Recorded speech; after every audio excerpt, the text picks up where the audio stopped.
jina la Yesu. Asante Yesu kwa sababu unatupenda, unatuazia mema, unajua maisha tunayoishi, unajua kuanza kwetu, unajua kuingia na kutoka. Tunayakabidhi hali yote mikononi mwako kupitia jina linalopita majina yote la Yesu aliye hai.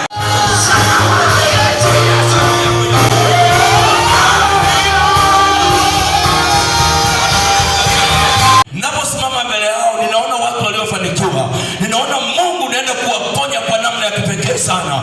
Ishara na miujiza vikatendeke. Watu wako wakastawi, wakaneemeke, ukawatunza, ukawastawisha, ukawabariki, ukabariki biashara zao, bariki kazi ya mikono yao.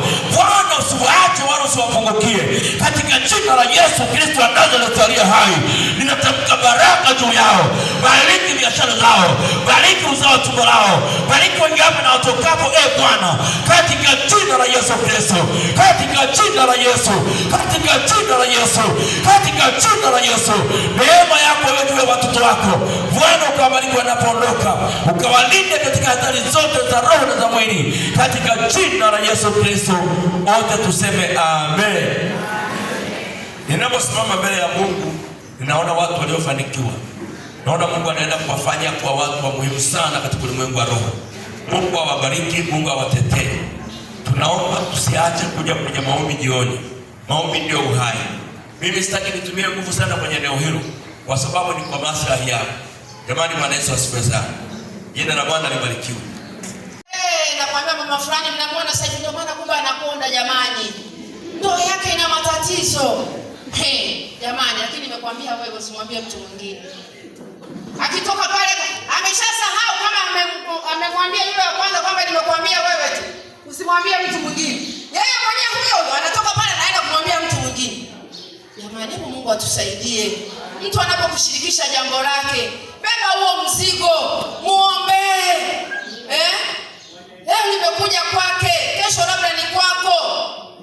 Muombe. Chukuliana naye, bebe mzigo huyo mwenzako, muombe kwa kuugua. Unajua tunapoombeana, jamani, Mungu anafanya. Tunapoombeana Mungu anafanya. Mimi juzi, wiki iliyopita ile, kuna shemeji yangu. Huyo shemeji yangu alimtuma mchungaji amnunulie pikipiki. Basi akamnunulia pikipiki. Ile pikipiki ilivyofika, ndugu yangu, watu wakaiona, watu wakajua kwamba jamani Isaya amenunua pikipiki. Unajua walimtupia juu. Shemeji yangu akaanza kuumwa, akaumwa, akawezi kutembea. Mara tukasikia sijui ana vidonda mdomoni. Mchungaji akasema hapana. Tukaanza kumuomba Mungu. Tukawashirikisha watu kwenye morning glory kanisani. Wakampigia simu asubuhi, wakaomba naye. Siku ya pili tena tukaomba naye, siku ya tatu tukaomba naye. Unajua jana amenyanyuka, ni mzima, anatembea, ameendesha baiskeli jana, vile vidonda vilivyokuwa kooni havipo. Bwana Yesu asifiwe. Tumebeana mizigo. Akasema nashukuru jamani. Na neno la Mungu halina mipaka.